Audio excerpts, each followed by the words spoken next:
O Palacete Camilo de Matos, no centro de Ribeirão, está aberto para visitação. O patrimônio histórico está sendo restaurado e integra a programação de aniversário do município. Enquanto isso, outras dezenas de imóveis tombados que poderiam fomentar o turismo não são aproveitados. O tradicional palacete foi construído na década de 1920 para abrigar a casa e o escritório do advogado Camilo de Matos. Há 9 meses, o prédio tombado, na esquina da Duque de Caxias com a Tibiriçá, bem no coração de Ribeirão, começou a ser restaurado.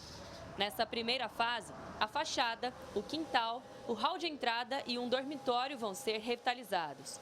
São diversos profissionais envolvidos para entregar o imóvel como ele era antigamente.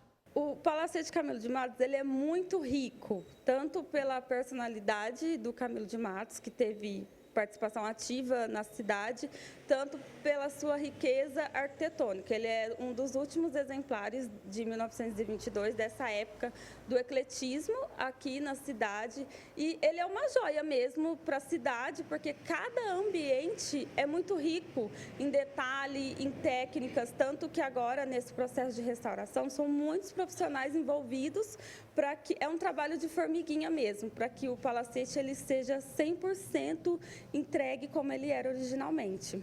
A obra completa, aprovada pelo Conselho de Preservação do Patrimônio Cultural de Ribeirão, deve ser entregue em até 2 anos e meio e é 100% financiada pelos atuais proprietários, que adquiriram o imóvel há 7 anos. As portas do prédio estarão abertas para visitação a partir desta quarta-feira, em comemoração ao aniversário de Ribeirão. O palacete vai estar aberto do dia 19 ao dia 30 de junho, incluindo os finais de semana também, das 9 ao meio-dia e depois das 13 às 17. Todo mundo pode vir dentro desses dias e horários. E quem quiser também uma visitação guiada, com uma explicação do histórico do palacete e desse processo de restauração, nós estamos agendando também. A nossa intenção aqui é que o palacete ele seja vivenciado, não só quando ele estiver 100% recuperado, mas agora nesse processo mesmo. A restauração do Palacete Camilo de Matos serve também como um incentivo às dezenas de outros prédios históricos da cidade. Ribeirão Preto tem mais de 90 patrimônios tombados, muitos deles abandonados, e que poderiam colaborar com o turismo municipal em diversos aspectos: histórico, cultural e até econômico. Cada um desses imóveis tem uma importância para um momento da história da região, para a história de Ribeirão Preto. E preservar esses imóveis é o mesmo que preservar a história, contar essa história para a população, permitir que essa população tenha acesso à história que formou essa cidade, a história que formou a nossa economia, a nossa cultura e assim por diante. Então, essa preservação é fundamental.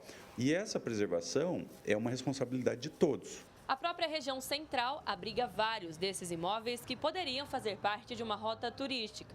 O Hotel Modelo, o Palacete Albino de Camargo e até o Hotel Brasil são exemplos de puro abandono.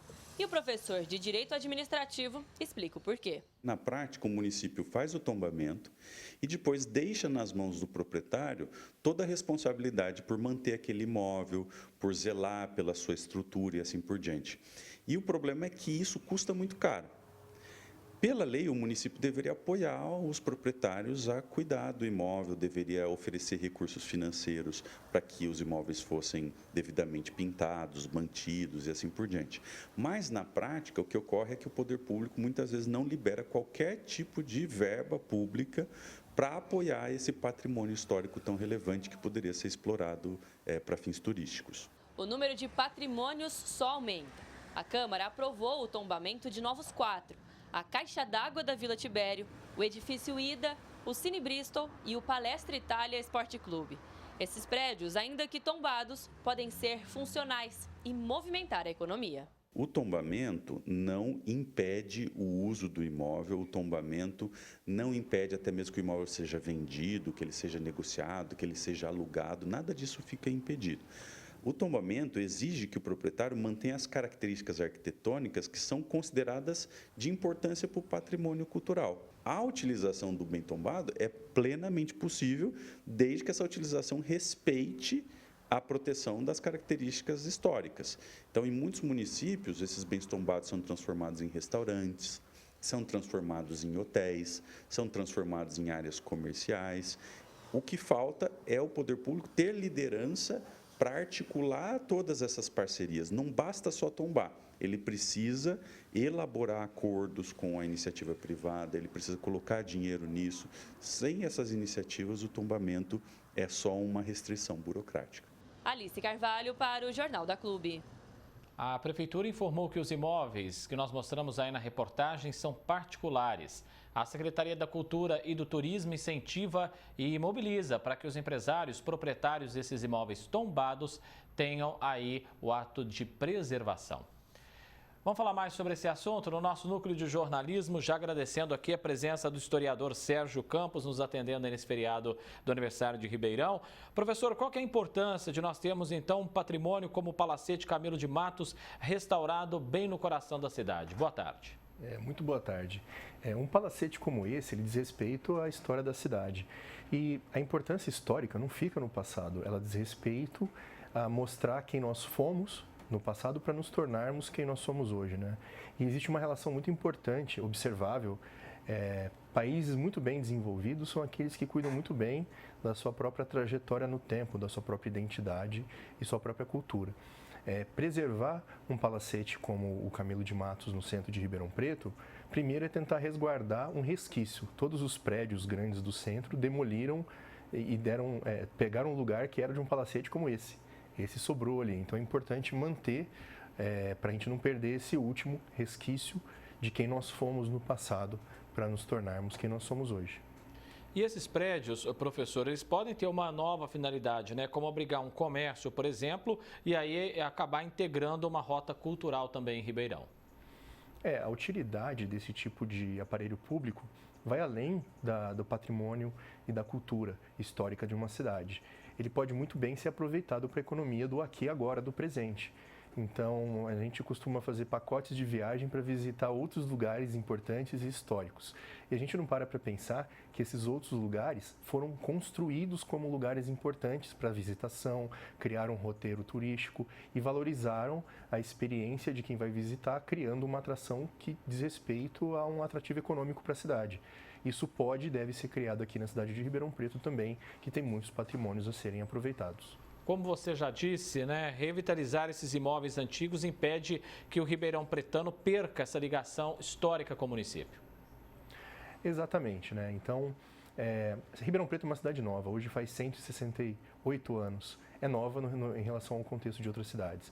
Só que é uma história muito exótica da formação de uma cidade que se tornou tão grande, tão importante, com uma pujança econômica tão imensa no cenário nacional e internacional. É muito importante manter os resquícios dessa história no presente e manter isso em respeito às gerações futuras que virão, né? Então, as gerações futuras vão nos julgar sobre o que nós fizemos para eles lá no futuro terem sobre nossa cidade. A cidade também aprovou o tombamento de 4 novos prédios históricos. A gente está falando de patrimônios que não podem nunca ser esquecidos, né?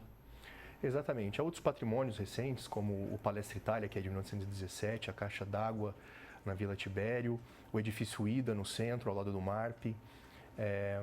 Edifícios como esse fizeram parte de uma trajetória dessa cidade, da formação dessa cidade. Então, é interessante não deixar isso cair.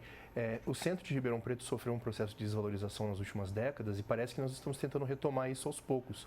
Eu acredito que esse movimento de revitalização de prédios históricos, sobretudo do centro, vai ajudar a retomar a importância do centro da cidade como uma joia em Ribeirão Preto. Sérgio, infelizmente nós temos ainda os museus históricos do café fechados. Esses patrimônios ajudam, né? Poderiam pelo menos ajudar a fortalecer ainda mais, trazer à sociedade uma visão de desenvolvimento de Ribeirão Preto. Exatamente, né? O Museu Histórico do Café, por exemplo, ele foi por décadas utilizado pelas escolas. Então era um aparelho público que funcionava para o patrimônio, mas também do ponto de vista educativo, não só da história. Então os alunos iam lá para visitar.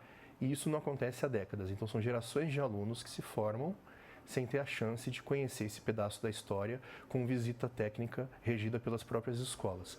Isso é um prejuízo que vai acontecendo década após década e nós precisamos agir para conter, ou o futuro não irá nos perdoar. Historiador Sérgio Campos, agradeço a sua presença aqui no Jornal da Clube. Um grande abraço e até a próxima. Muito obrigado.